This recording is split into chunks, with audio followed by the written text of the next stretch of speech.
Bismillahirrahmanirrahim. Assalamualaikum warahmatullahi wabarakatuh.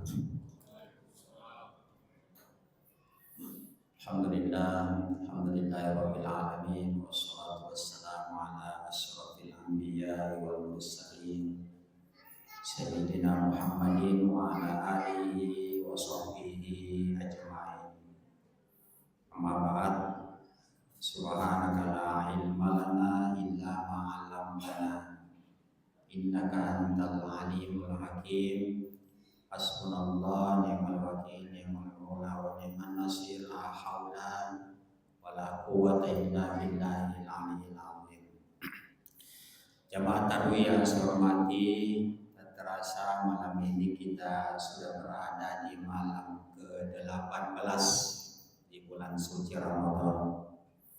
Oleh sebab itu, mudah-mudahan ibadah-ibadah yang telah kita laksanakan, khususnya di bulan suci Ramadan ini, mulai malam pertama sampai pada malam hari ini, diterima oleh Allah Subhanahu wa Ta'ala. Amin ya rabbal alamin. Jamaah tarwih yang saya hormati, almarhum Habib Buta Kiai Haji Sanusi Baco LC, beliau Ketua MUI Provinsi Sulawesi Selatan pada masanya. Beliau pernah mengatakan bahwa sebenarnya kita ini manusia dua kali kita dikandung. Pertama kita dikandung oleh ibu kita kurang lebih 9 bulan lamanya. Kemudian kita keluar di dunia ini dijemput dengan kalimat tauhid. Allahu Akbar, Allahu Akbar, Allahu Akbar, Allahu Akbar, dan seterusnya. Karena Rasulullah Shallallahu Alaihi Wasallam adzana fi udhuni Hasan bin Aliin yauma wulida wa aqama fi udhunil yusra. Rasulullah Shallallahu Alaihi Wasallam mengazankan di telinganya Hasan bin Ali, cucu Rasulullah Shallallahu Alaihi Wasallam, yauma wulida, pada waktu dilahirkan. Wa aqama fi udhunil yusra, dan beliau mengiqamatkan di telinga kirinya. Ada orang menganggap bahwa hadis ini adalah hadis dhaif, tidak bisa diamalkan. Karena katanya azan itu hanya bisa dipakai untuk memanggil orang sholat. Akan tetapi Amir Guru Kiai Haji Muhammad Ahmad, beliau Ketua MUI Kota Makassar pada masanya, sekarang beliau sebagai pembina sekaligus penasihat IMIM, beliau pernah teliti hadis ini Pak Ibu. Ternyata hadis ini adalah hadis hasan. Artinya hadis ini bisa diamalkan. Saya amalkan hadis ini waktu anak saya lahir, mulai pertama sampai keempat. Waktu lahir, saya dipanggil oleh dokter, Pak, kita mau azankan kita punya anak sebilang modok. Saya ambil anak saya, waktu saya ambil anak ini matanya tertutup, terpejam. Baru saya ucapkan kalimat Allahu Akbar, anak ini matanya langsung terbuka. Di dalam hati saya mengatakan anak ini mendengar. Itulah sebabnya Ibnu Qayyim mengatakan diusahakan pendengaran anak itu ditembus dengan kalimat tauhid. Allahu Akbar, Allahu Akbar. Tidak ada yang besar kecuali Allah. Jadi anak-anak kita itu Pak Ibu sebelum dengar nyanyi-nyanyian, bunyi-bunyian di dunia ini, itu dulu yang pertama kita perdengarkan kalimat tauhid. Tidak ada yang besar kecuali Allah. Jamaah tarwih yang saya hormati, kemudian kita lahir di dunia ini, kata almarhum Gurunta, kita dikandung lagi oleh bulan. Jadi kalau kita hitung Pak Ibu, bulan Hijriah mulai bulan Muharram sampai Ramadan itu banyaknya 9 bulan, sebagaimana kita dikandung oleh ibu kita. Ya, coba kita hitung Pak Ibu. Muharram, Safar, Rabiul Awal, Rabiul Tsani, Jumadal Ula, Jumadal Tsaniyah, Rajab, Sya'ban, Ramadan. Berapa Pak? 9 bulan. Kemudian kita keluar di bulan suci Ramadan, kembali dijemput dengan kalimat tauhid. Allahu Akbar, Allahu Akbar, Allahu Akbar, la ilaha illallah, wallahu Akbar, Allahu Akbar, walillahil hamd.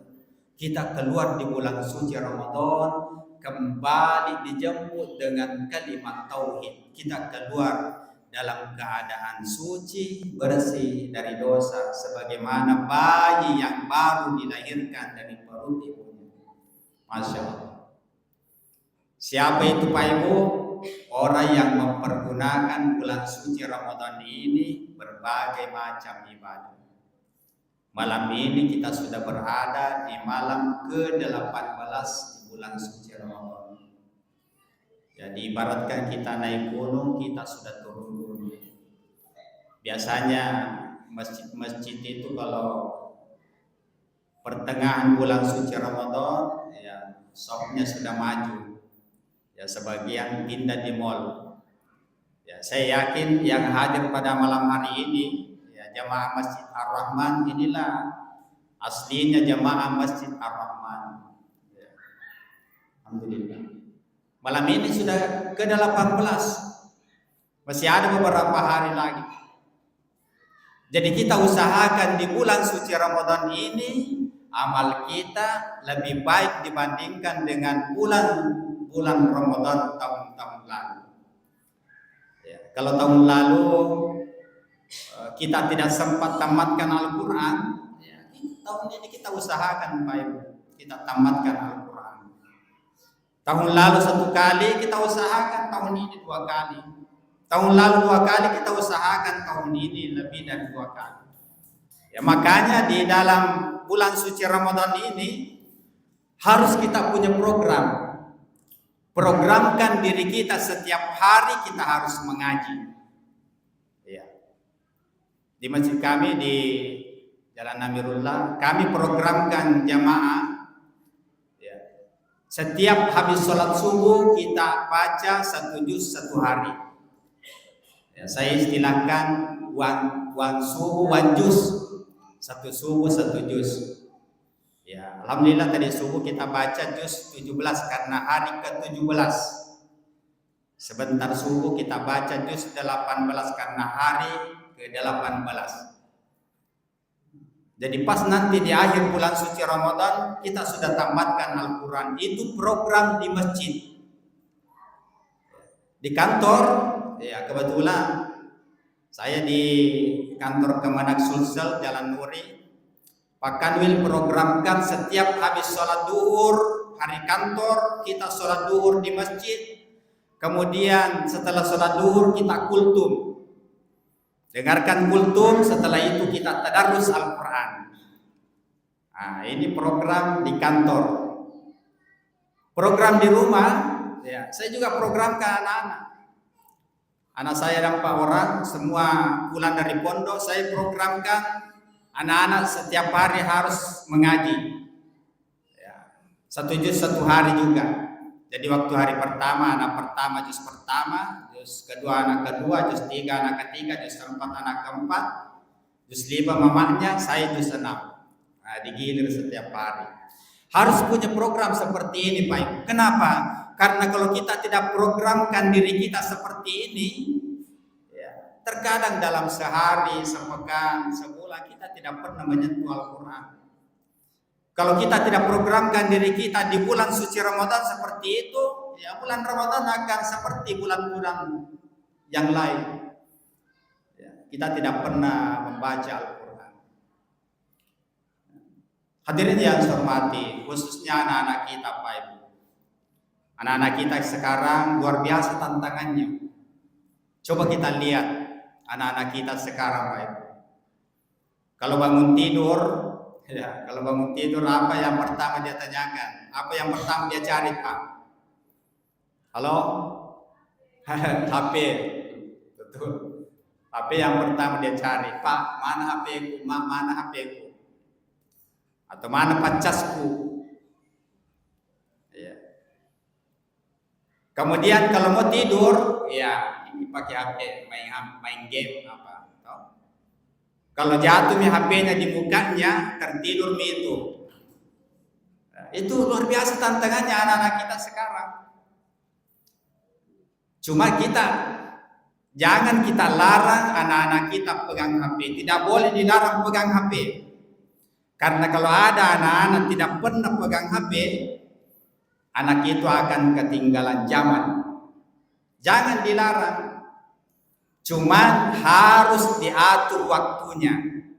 Atur waktunya, kapan dia pegang HP, kapan dia ngaji, kapan dia sholat, kapan dia main. Diatur waktunya.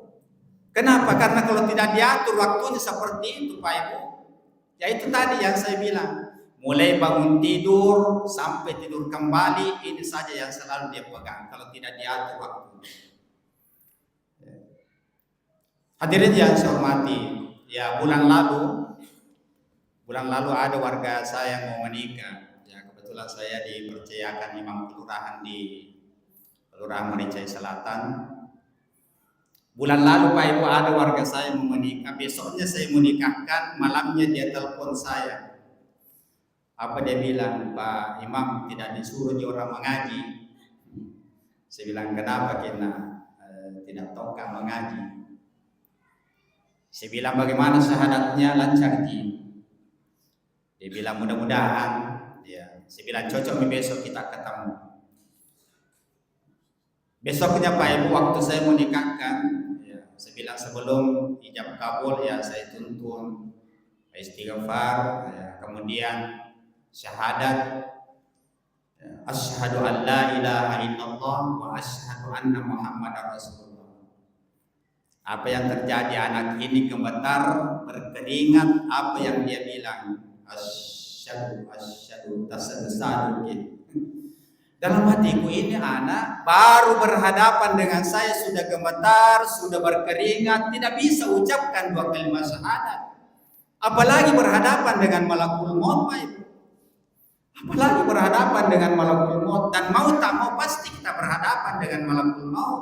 Mau kemana? Mau kemana kalau kita tidak berhadapan dengan malakul maut? Mau ke Galesong, di sana ada juga malakul maut. Mau kemana? Makanya di dalam kehidupan kita ini, Pak Ibu harus perbanyak latihan. Perbanyak latihan di dalam kehidupan kita ini. Di mana latihannya? Latihannya di dalam sholat. Di dalam sholat dicantumkan 2 kalimat syahadat waktu kita tahiyat. Asyhadu an la ilaha illallah wa asyhadu anna muhammadan abduhu wa rasuluh. Di situ latihannya Pak. Biar berapa kali kita latihan sehari semalam, kalau kita tidak latihan di dalam sholat, mustahil bisa kita ucapkan pada waktu kita sekarat, mustahil. Minimal 9 kali sehari semalam kita latihan. Paling sedikit ini. Sholat duhur 2 kali karena 2 kali kita tahiyat. Sholat asar 2 kali karena 2 kali kita tahiyat. Sholat maghrib 2 kali karena 2 kali kita tahiyat. Sholat isya 2 kali karena 2 kali kita tahiyat. Sholat subuh 1 kali karena 1 kali kita tahiyat. Minimal 9 kali sehari semalam kita latihan. Ditambah dengan sholat-sholat sunnah. Apalagi di bulan suci Ramadan ini Pak, banyaknya latihan kita. Banyaknya latihan kita di bulan suci Ramadan ini. Mulai sholat fardu, sholat tarwih, sholat sunnah, sholat witir. Insya Allah mudah kita ucapkan nanti pada waktu kita sekarat. Kalau kita berhadapan dengan malakul maut, kita berhadapan dalam keadaan tersenyum. Malakul maut itu latihan saya setiap hari, setiap malam. Asyhadu an la ilaha illallah wa asyhadu anna muhammadar rasulullah. Masya Allah. Husnul khatimah. Campuri DC. Dan itulah yang kita inginkan dalam kehidupan kita ini Pak. Di mana mengakhiri kehidupan dengan husnul khatimah. Sebenarnya kita ini manusia, apa yang biasa kita ucapkan pada waktu kita hidup Itu juga yang kita nanti ucapkan pada waktu kita sakarat. Kalau kita rajin sholat, insya Allah mudah nanti kita ucapkan pada waktu kita sakarat 2 kalimat syahadat. Hadirin yang saya hormati, terakhir ya kemarin ada yang bertanya, Pak Ustadz, bagaimana kalau saya sudah sholat witir di masjid, ada kesempatan sholat lail atau sholat tahajud di rumah, apakah saya bisa lakukan? Padahal katanya sholat witir itu adalah sholat penutup. Rasulullah Shallallahu Alaihi Wasallam rakaataini ba'dal witri. Rasulullah Shallallahu Alaihi Wasallam pernah sholat 2 rakaat setelah sholat witir. Nah, jadi bisa kita lakukan sholat lail atau sholat tahajud di rumah walaupun kita sudah sholat witir di masjid. Akan tetapi setelah kita sholat lail atau sholat tahajud di rumah, tidak usah lagi kita tutup dengan sholat witir. Kenapa? Karena kita sudah sholat witir tadi di masjid, kecuali kalau belum. Karena Rasulullah SAW bersabda, la witrani fil lail, tidak boleh 2 kali sholat witir dalam semalam. Ya. Hadirin jamaah tarawih yang saya hormati, saya kira inilah yang sempat saya sampaikan. Ya, sekali lagi malam ini sudah berada kita di malam ke-18 di bulan suci Ramadan. Masih ada beberapa hari lagi Pak. Oleh sebab itu mari kita memacu diri, memperbanyak amal sehingga insya Allah kita keluar di bulan suci Ramadan meraih gelar tattaqun, orang yang bertakwa. Orang yang bertakwa itu tidak ada balasannya kecuali surganya Allah Subhanahu wa taala. Lebih dan kurangnya mohon dimaafkan. Wabillahi taufiq wassadah. Wallahu waliyul muttaqin. Wassalamualaikum warahmatullahi wabarakatuh.